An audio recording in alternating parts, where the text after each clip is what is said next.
పుట్టి మేము బానిసలో బతుకుతున్నాం మా దేశంలో. ఇది హిందూ దేశమా ప్రతి పాకిస్తానా? ఇది లవ్ జిహాద్కి సంబంధించినటువంటి విషయమే. నడి రోడ్డు మీద తీసుకొచ్చి ఇలాంటి ఎదవలందరినీ కూడా నరికేయాలి. నడి రోడ్డు మీద ఎన్కౌంటర్ చేయాలన్నది మా డిమాండ్. 100% లవ్ జిహాద్ లేకపోతే కుటుంబం ఎందుకు చచ్చిపోతుంది? అతనికి మరణశిక్ష విధించాలా వద్దా? వెంటనే ఇప్పుడే శిక్షించాలి, ఇప్పుడే ఉరి తీయాలి, లేదంటే మొత్తానికి మేమే పొడిచేస్తాం కత్తులతోటి. Rajamahendravaram road cum rail bridge మీద నుంచి పంచాయతీరాజ్ ఏఈ నూకరాజు కుటుంబం ఆత్మహత్య చేసుకున్న సంఘటన నేపథ్యంలో వెనుక ప్రతి విషయంలోనూ కూడా వేధింపులకు గురి చేసినటువంటి షేక్ షాదిక్ ఖాన్ యొక్క అకృత్యాలు ఒక్కొక్కటి బయటకు వస్తున్నాయి. ఈ క్రమంలోనే అతన్ని కఠినంగా శిక్షించాలని కూడా హిందూ ధార్మిక సంఘాలు అయితే ఈరోజు కాకినాడ కలెక్టరేట్ వద్ద అయితే పెద్ద ఎత్తున నిరసన చేపట్టిన నేపథ్యం ఉంది. మనతో పాటు మాట్లాడేందుకు కొంతమంది హిందూ ధార్మిక సంఘానికి సంబంధించిన నాయకులు ఉన్నారు, వారితో మాట్లాడదాం. సార్, ఇప్పుడు జరిగిన విషయం తెలిసిందే, కుటుంబం అంతా కూడా అన్యాయం గురైన పరిస్థితి అయితే ఉంది. దీని వెనుక షాదిక్ ఖాన్ కూడా ఉన్నాడు అంటున్నారు. ఇతను ఎలా శిక్షించాలని కోరుకుంటున్నారు? హిందూ బంధువులందరికీ నమస్కారం. ఈ రోజున ఎంత పెద్ద ఎత్తున ఎంతమంది మహిళలు చూడండి, ఎంతమంది మహిళలు రోడ్డు మీదకి వచ్చి మాట్లాడుతున్నారంటే ఈ లవ్ జిహాద్ అన్నది ఈ వెంటనే అణచివేయకపోతే కనుక ఎన్నో కుటుంబాలు చాలా ఇబ్బందులు పడుతున్నాయి, ఎవరు చెప్పుకోలేకపోతున్నారు బయటికి. అలాగే ఈ రోజు నూకరాజు గారు కూడా ఆ ప్రాబ్లం ఉంది కాబట్టి ఆ అమ్మాయిని ఎంత నరకం చూపించకపోతే, వాళ్ళ కుటుంబాన్ని ఎంత నరకం చూపించకపోతే మొత్తం కుటుంబం వెళ్ళి చిన్న పిల్లాడితో సైతం గోదావరిలో దుంకారు అంటే దీని మీద నిజంగా పోలీసు వారు స్పందించి తీసుకొచ్చారు. కానీ దీన్ని ఇమ్మీడియట్లీ దీని వెనకాతలు ఉన్న ముఠా ఏదైతే ఉందో దాన్ని పట్టుకోవడానికి ఎన్ఐకి ఈ కేసుని ట్రాన్స్ఫర్ చేసి త్వరితగతిన వాళ్ళని శిక్షించాలి. మా ఉద్దేశంలో అది అలా అనొచ్చు అనకూడదు, కానీ ఖచ్చితంగా అలాంటి వాడిని మాత్రం మరణ శిక్ష అనేది మేము న్యాయస్థానాలు నమ్ముతాం కాబట్టి హిందువులందరం కూడా ఒక నమ్మకంతో ఉన్నారు కాబట్టి న్యాయస్థానం మీద నమ్మకంతో ఖచ్చితంగా ఈ షాదిక్ ఖాన్ని వెంటనే ఉరిశిక్ష అమలు చేయాలని చెప్పేసి మనస్ఫూర్తిగా కోరుకుంటున్నాం. ఎందుకంటే 90 రోజుల తర్వాత ఆటోమేటిక్గా బెయిల్ తీసుకుని బయటకు వస్తూ ఉంటారు. అది కాదు, ఈ రోజున ఇక్కడతో ఆగిపోతే ఈ ఉద్యమం సాగుతుంది. ఇది మొత్తం రాష్ట్రం మొత్తం ఇదంతా కూడా ఎంతో హిందూ బంధువులు నలిగిపోతున్నారు కాబట్టి ఈ రోజున జస్ట్ తృణప్రాయంగా మాత్రం వచ్చారు. రాబోయే రోజుల్లో కనుక అతను కఠినంగా శిక్షించకపోతే, కఠినంగా ఇన్ ది సెన్స్ ఖచ్చితంగా అతనికి మరణ శిక్ష న్యాయస్థానం విధిస్తుందని చెప్పి మనస్ఫూర్తిగా హిందూ బంధువుల తరపున అమ్మా అతనికి మరణశిక్ష విధించాలా వద్దా? మరణశిక్ష న్యాయస్థానాలు మాకు, ఎందుకంటే జడ్జిల మీద న్యాయస్థానం మీద గౌరవం ఉంది కాబట్టి ఖచ్చితంగా జడ్జి గారిని మేము కోరుకునేది వారికి ఇమ్మీడియట్లీగా ఆ షాదిక్ ఖాన్ ఎవరైతే ఉన్నాడో అతన్ని శిక్షించడమే కాకుండా అతని వెనకాతలో ఉన్న ముఠాని కూడా పట్టుకునేందుకు దీని మీద ఎన్ఐఏకి అప్పచెప్పాలని మనస్ఫూర్తిగా ప్రభుత్వాన్ని మేము కోరుకుంటున్నాం. ఖచ్చితంగా ఇది లవ్ జిహాద్ ఉందనుకు వచ్చా? 100% సార్, 100% లవ్ జిహాద్ లేకపోతే కుటుంబం ఎందుకు చచ్చిపోతుంది? కుటుంబం ఎందుకు చచ్చిపోతుంది? వాళ్ళ హస్బెండ్ ఎలా చనిపోయాడు? అసలు దీని మీద ఖచ్చితంగా దీన్ని లోతుగా దీన్ని అంతా పరిశీలించి ఆ కుటుంబానికి ఆ వాళ్ళ అబ్బాయి ఏదైతే ఉన్నాడో వాడికి న్యాయం జరగాలని చెప్పి మనస్ఫూర్తిగా కోరుకుంటున్నాం. మీరు మహిళగా చెప్పండి, ఒక మహిళకు అన్యాయం జరిగిన నేపథ్యం కనిపిస్తుంది, తన వల్ల కుటుంబం అంతా కూడా నాశనమైన పరిస్థితి. ఎటువంటి శిక్ష అమలు అవ్వాలని కోరుకుంటున్నారు? ఇవన్నీ ఉరిశిక్ష వేయాలండి. ఎందుకంటే ఎంతో ఇంకా పిల్లలు ఆడపిల్లలు అవి తిరుగుతున్నారు. మా హిందూ పిల్లలు బయటకు పంపించాలంటే లవ్ జిహాద్ పేరుతో ఎంతో మంది అమ్మాయిలు బలవుతున్నారు కాబట్టి మా అమ్మాయిలు కూడా రాబోయే రోజుల్లో బయట తిరగాలంటే ఇప్పుడు ఇవన్నీ ఉరిశిక్ష వేయించాలండి. ఉరిశిక్ష వేయకపోతే మేము ఇక్కడ నుంచి కలవని కూడా నేను వచ్చాను ఇక్కడ అక్కడ, ఎందుకంటే మేము అడవిలో ఉంటాం. మా పిల్లలు బయటకు వెళ్ళారంటే ఎప్పుడు వస్తారు, ఎలా వస్తారని భయం వేస్తుంది. ఎందుకంటే ఈ లవ్ జిహాద్ పేరుతో ముక్కలు చేసి హైదరాబాద్ లో ఒక్కొక్క గ్రామాల్లో వేశారు. అలాగే చాలా మంది పిల్లలందరికీ కూడా చాలా 60 మంది వరకు కూడా చాలా మంది రక్షించి వెనక్కి తీసుకొచ్చారు హిందూ మా ఆడపిల్లలందరినీ. లవ్ జిహాద్ పేరు చెప్పి ఎంతో మంది పిల్లలు అమాయక పిల్లల్ని వాళ్ళు బయలు తీసుకున్నారు. అందుకోసం ఇప్పుడు వెంటనే ఉరిశిక్ష వేయించాలండి. ఎవరో ఒకరు చేసిన తప్పుకి మొత్తం కులానికి ఆపాదించడం కరెక్ట్ కాదని ముస్లిం సంఘాలు చెప్తున్న నేపథ్యం ఉంది, ఏం చెప్తారు? ఇప్పుడు లవ్ జిహాద్ ఖచ్చితంగా ఉన్నది. లవ్ జిహాద్ పేరుతో ఎంతో మంది అమ్మాయిలు బయలు తీసుకున్నది కూడా బయటకు చూస్తున్నాం. ఇవాళ దాని మీద ఎంతో మంది చూస్తున్నారండి లవ్ జిహాద్ పేరుతోటి. ఇవాళ చాలా మంది ఏంది 60 మొక్కలు చేసినప్పుడు లవ్ జిహాద్ కాదండి, అది ముస్లిం కదా. ఒక అమ్మాయి ఉరిశిక్ష తీసుకుంది, ఉరిశిక్ష వేసేసుకొని బయట దూకేసింది. ఇంకొక అమ్మాయి, మొత్తం 3 అమ్మాయిలు అలా బలి అయిపోయారు. చూస్తుండగానే అవి లవ్ జిహాద్ కాదా? ఎలాగండి? హిందువులు మేము నమ్మగలిగేది ముస్లింల వల్ల ఇవాళ ఇంటింటికి దోపాలు వేసుకుంటూ వస్తున్నారు. అయినా చూస్తున్నాం, అయినా మేము ఒత్తిడి చేయట్లేదు. అయినా కానీ మేము అందరూ కలిసి మెలిసి ఉన్నాం. బాయ్ బాయ్ అంటే మేము బాయ్ బాయ్ అన్నాం. కానీ ఇప్పటికి కూడా మా హిందువులే ఇబ్బంది పడుతున్నారు. ఇవాళ కుటుంబం నాశనం అయిపోయింది. ఎవరు బాధ్యత తీసుకుంటారు? ఆ బాధ్యత చంటి పిల్లాడు ఉన్నాడు, ఎవరు తీసుకుంటారు బాధ్యత? గవర్నమెంట్ తీసుకుంటుందా?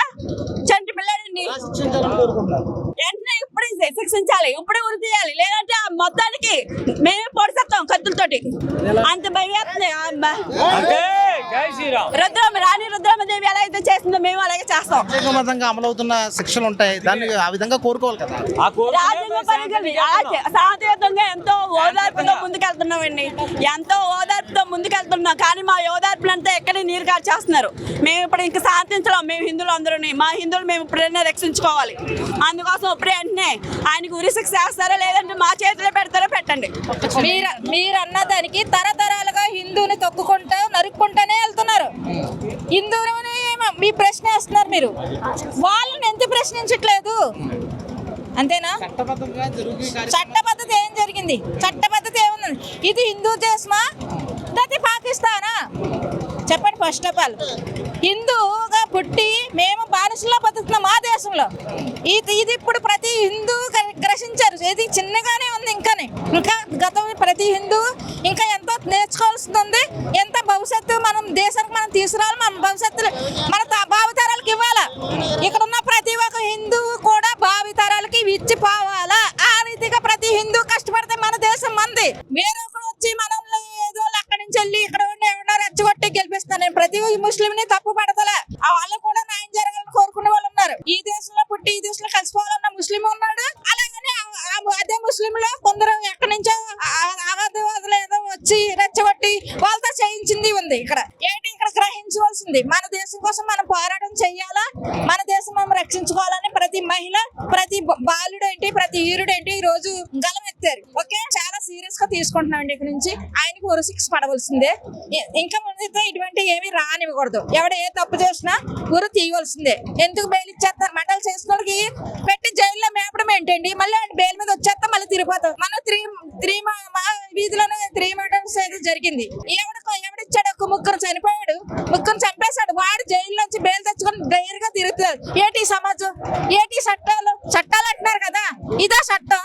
మరో దేశాల్లో తప్పు చేసినట్టే నిన్న రోడ్డు ఉరి తీసేస్తారు. అది తీస్తే 2వ రోజు ఇంకొకటి చేయడు. అందరికీ నమస్కారం. మనకు తెలుసు ఇటీవల పిఠాపులో జరిగిన సంఘటన చాలా దురదృష్టకరం. ఇలాంటి సంఘటనలు ఈ ప్రాంతంలో, కాకినాడ ప్రాంతంలో, చాలా చైతన్యం కలిగిన ప్రాంతంలో జరగడం అనేది బాధాకరం. మా యువత తరపున మేము ఏం కోరుకుంటున్నాం అంటే, ఇలాంటి సాధికారులు ఎక్కడున్నా సరే వాళ్ళని తీవ్రంగా శిక్షించాలి. అలాగే నడి రోడ్డు మీద వారికి తగిన శాస్తి చేయాలి. అలాగే ఈ కార్యక్రమం వెనుక ఎలాంటి విషయాలు ఉన్నాయో అన్ని కూడా NIA దర్యాప్తు చేసి చెయ్యాలని మా యువత తరపున కోరుకుంటున్నాం. ఖచ్చితంగా అండి, లవ్ జిహాద్ గురించి పాల్పడడానికి ఖచ్చితంగా. ఎందుకంటే ఆవిడ ఏదైతే ఆ మేడం ఎవరైతే చనిపోయారో ఆ బాబు వాళ్ళ తల్లి, ఆవిడ సూసైడ్ నోట్ లో ఖచ్చితంగా 2 లైన్లు రాసింది. మతం మారమన్నాడు, ఇస్లాంకి సంబంధించిన మతం మారమని, అరబీ నేర్చుకోమని, ఇలాంటి విషయాలు ఆవిడ లేఖలో ప్రస్తావించింది.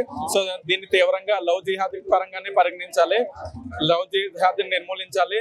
ఇలాంటి ఆలోచనలు ఎవరికి రాకుండా తీవ్రంగా శిక్షించాలని, చట్టపరంగా చాలా కఠినమైన శిక్షలు, నడి రోడ్డు మీద శిక్షలు విధించి ప్రతి ఒక్కరికి తెలియాలి. ఇలాంటి లవ్ జిహాదీ పాల్పడితే ఇలాంటి శిక్షలు ఉంటాయి అనే విషయాన్ని వాళ్ళకి తెలిసి యావత్ ప్రతి ఒక్కరు కూడా ఇలాంటి జరుగుతుందని భయపడే విధంగా శిక్షలు ఉండాలని.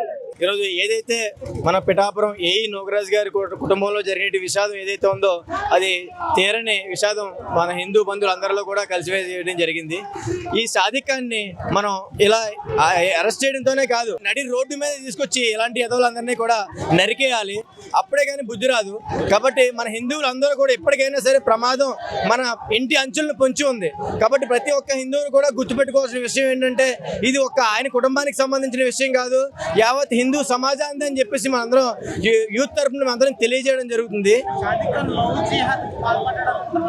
అవునండి, ఖచ్చితంగా ఇది లవ్ జిహాద్కి సంబంధించినటువంటి విషయమే. దీని వెనకాల చాలా లోతైనటువంటి అంశం చాలా దాగి ఉంది. ఏదైతే ఈ మైనారిటీకి సంబంధించి ఈ వ్యక్తులు ఎవరైతే ఉన్నారో వాళ్ళు మన హిందూ కుటుంబంలో ఉన్నటువంటి మాతృమూర్తులు అంటే స్త్రీలను ఒక్కొక్కరిని కుల ఆధారంగా వారికి రేటు కట్టడం, ఈ విధంగా జరుగుతున్న ఇవన్నీ కూడా లోతైనటువంటి విషయాలు మనందరం కూడా తెలుసుకొని చాలా అప్రమత్తంగా ఉండవలసినటువంటి విషయం అండి. ఇది ఇప్పుడు ఏదైతే సాధికారులో వాడిని ఉరి తీయాలి. అప్పటి వరకు కూడా ఈ ఏదైతే హిందూ సంఘాలు ఉన్నాయో ఇవెవరూ కూడా ఉపేక్షించమని చెప్పేసి యూత్ తరఫున మేము అందరం కూడా మీకు తెలియజేయడం జరుగుతుందండి. అప్పటి వరకు కూడా ఇవన్నీ కొనసాగుతాయి. అవసరమైతే మేము హిందువులు శాంతియుతంగా చేయడము తెలుసు, అవసరమైతే ఛత్రపతి శివాజీలా ఖడ్గం ప్రదర్శించడం కూడా మాకు తెలుసు అని చెప్పేసి మేము తెలియజేయడం జరుగుతుందండి. జై శ్రీరామ్. ఇప్పుడు మేము ఏదైతే ర్యాలీ చేస్తున్నామో అది సాదిక్ ఖాన్ అనే వాడి ఉరి తీసి నడి రోడ్లో ఎన్కౌంటర్ చేయాలన్నది మా డిమాండ్. ఇప్పుడు వాడు చేస్తున్న లోతైన కుట్రలు ఎన్ని ఉన్నాయో అన్ని కూడా పోలీసు వారు దయించి వాటన్నింటినీ బయటికి తీసి వాడు ఏమేమి చేశాడో, నోకరాజు గారి ఆస్తుల్ని ఏమైతే వాడు కాల్ చేశాడో ఆ ఆస్తులన్నింటినీ తిరిగి వాళ్ళ అబ్బాయి పేరు మీదుగా రాసి ఇవన్నీ ఏవైతే ఉన్నాయో అవన్నీ పోలీసు వారు సమక్షంలో మా డిమాండ్. ఆడిని ఖచ్చితంగా నడి రోడ్డు మీద ఎన్కౌంటర్ చేయాలన్నది మా డిమాండ్. ఈ పరిస్థితి మొత్తం మీద కాకినాడ కలెక్టరేట్ ముందు అయితే ఈరోజు ప్రజా ఫిర్యాదుల వేదికకి అయితే అధిక సంఖ్యలో కూడా హిందూ ధార్మిక సంఘాల నుంచి ప్రతినిధులు అయితే తరలివచ్చి ఈ షేక్ సాదిక్ ఖాన్ ఎవరైతే ఉన్నారో అతన్ని కఠినంగా శిక్షించాలి, ఖచ్చితంగా అతనికి రాజ్యాంగబద్ధంగా ఉరి పడాలి అంటూ కూడా వారు నినదిస్తున్న పరిస్థితి ఉంది. ముఖ్యంగా నూకరాజు కుటుంబం తీవ్రంగా అన్యాయానికి గురైంది. ఈ నేపథ్యంలో ఆ కుటుంబానికి న్యాయం జరగాలంటే ఈ నిందితులైనటువంటి షేక్ సాదిక్ ఖాన్కు ఉరి పడాల్సిందే అంటూ కూడా వారు డిమాండ్ చేస్తున్న పరిస్థితి అయితే ఉంది. QTV మీడియా నుంచి సుధీర్.